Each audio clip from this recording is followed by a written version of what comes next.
જય શ્રી કૃષ્ણ. પ્રિય વૈષ્ણવજનો, આજે આપણે પુષ્ટિ સત્સંગ સાગર ચેનલમાં શ્રી મહાપ્રભુજીનો પ્રાગટ્ય ઉત્સવ નજીકના દિવસોમાં આવી રહ્યો છે, તો પ્રશ્નોત્તરી અને તેના જવાબ આ વિશે સત્સંગ કરીએ. પહેલાં જો આપે પુષ્ટિ સત્સંગ સાગર ચેનલને સબસ્ક્રાઈબ ન કરી હોય તો સબસ્ક્રાઈબ કરો તથા અન્ય વૈષ્ણવ મિત્રોને શેર કરો, જેથી કરીને સત્સંગના નવા નવા વિડીયોઝ તેમને સુધી પણ પહોંચી શકે.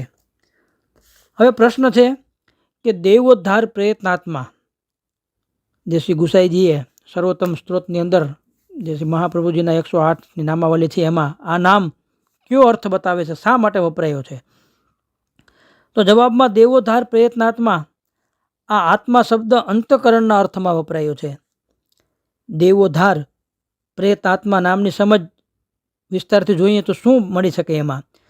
તો પુષ્ટિ માર્ગીય દેવી જીવોના ઉદ્ધાર માટે અને ફલનું દાન કરવા માટે શ્રી મહાપ્રભુજીનું ભૂતલ ઉપર પ્રાગટ્ય થયું છે.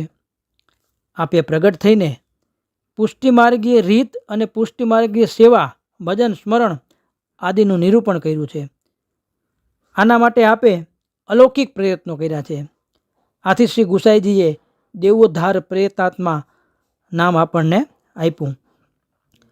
પ્રશ્ન છે, દેવી જીવોના ઉદ્ધાર માટે શ્રી મહાપ્રભુજીએ શું કર્યું? જવાબમાં દેવી જીવોના ઉદ્ધાર માટે શ્રી મહાપ્રભુજીએ 3 વખત ભારત એટલે કે પૃથ્વી પરિક્રમા કરી અને જ્યાં જ્યાં દેવી જીવો દેખાયા તેમની પાસે જઈને તેમનો શરણે લઈને ઉદ્ધાર કર્યો.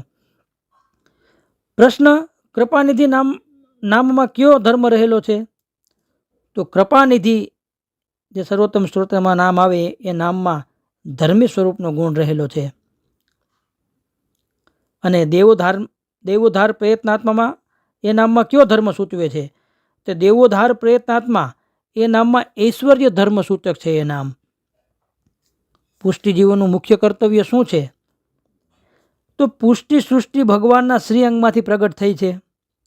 જે રીતે બાળકનું કર્તવ્ય માતા પિતાની સેવા કરવાનું છે, તેમ પુષ્ટિ જીવનું કર્તવ્ય પ્રભુની સેવા કરવાનું છે.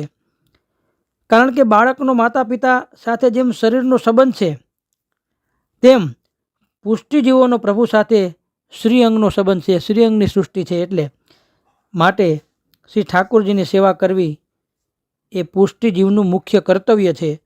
અને એ સાધન પણ એ છે અને ફલ પણ એ જ છે.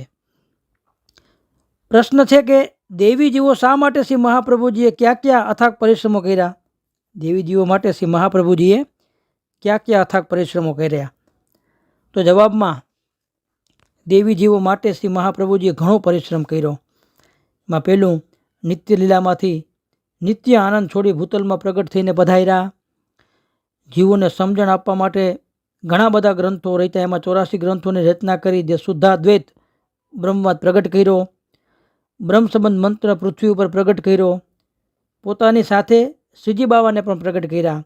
અને 3 વાર ખુલ્લા ચરણે આ ભારતભરની પરિક્રમા 11 વર્ષની ઉંમરે દેવીજીઓને શરણ લેવા માટે અથાગ પરિશ્રમ એના ઉદ્ધાર માટે કર્યો. હવે શ્રી મહાપ્રભુજીએ સાત્વિક જીવોને કેવી રીતે શરણે લીધા? તો જવાબમાં વિનય, વિચાર અને વિદ્વતા સંપન્ન જગતાનંદ જેવા પંડિત પ્રસિદ્ધ સાત્વિક જીવોનો 16 ગ્રંથ, સુબોધ નિધિ, નિબંધ અને આચાર વિચાર આદિથી આકર્ષણ કરીને એવા જીવોને શરણે લીધા. હવે રાજસ જીવોને કેવી રીતે શરણે લીધા? તો રાજસ જીવોને શરણે લીધા વ્યવહારથી. તેમાં શીલશેર ગઢવી, રાણી વીરબાઈ આદિ રાજસ જીવોનો ઉત્તમ પ્રકારના વ્યવહાર અને સેવાની પ્રવૃત્તિનું દાન કરી આકર્ષ્યા અને એને શરણે લીધા. તામસ જીવોને શ્રી મહાપ્રભુજીએ કેવી રીતે શરણ લીધા?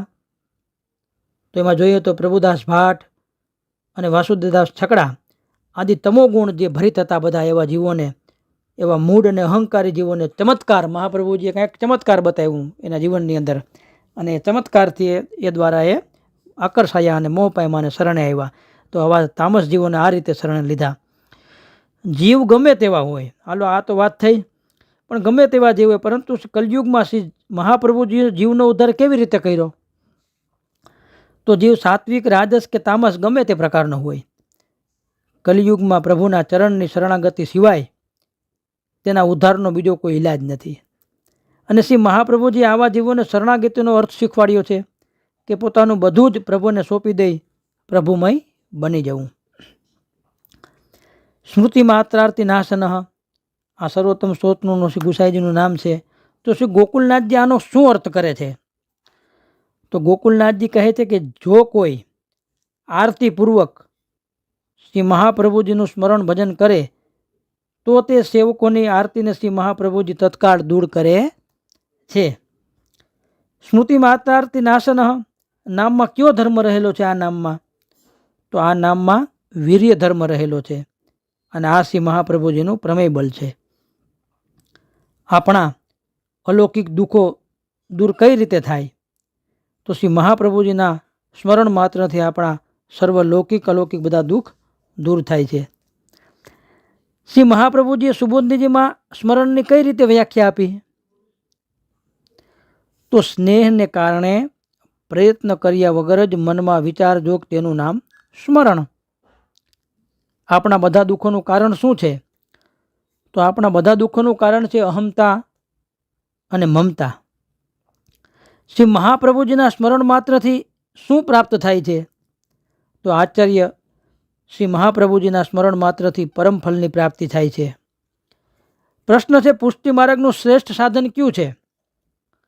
સર્વ સાધનોનો આશ્રય છોડીને એક શ્રી પૂર્ણ પુરુષોત્તમનું શરણ એ શ્રેષ્ઠ સાધન ફલરૂપ છે. શ્રી ગોકુલનાથજીએ આરતીની વ્યાખ્યા શું આપી અને તેના 3 પ્રકાર સવિસ્તાર આપણે જોઈએ.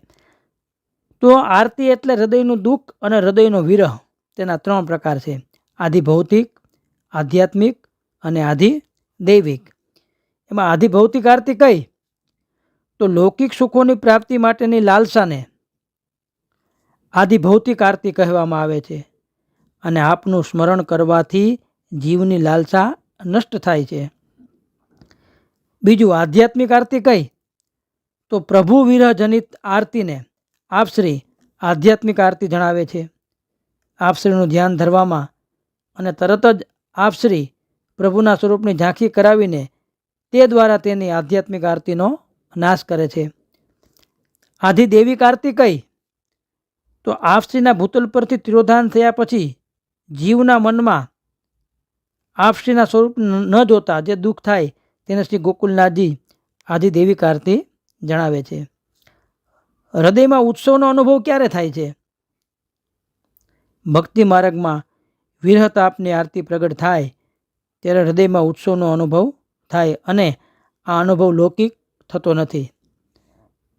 પ્રશ્ન 169મો, શ્રી મહાપ્રભુજીની કૃપા શા માટે જરૂરી છે? શ્રી ઠાકુરજીને મેળવવાનો વિરહતાપ વધારવા અને શ્રી ઠાકુરજીને મળ્યા પછી હૃદયનો આનંદ અનુભવવા માટે શ્રી મહાપ્રભુજીની કૃપા જરૂરી છે. તો આ રીતે હજી પણ પ્રશ્નોત્તરી વિગતવાર લેશું. શ્રી વલ્લભાધીશ કી જય.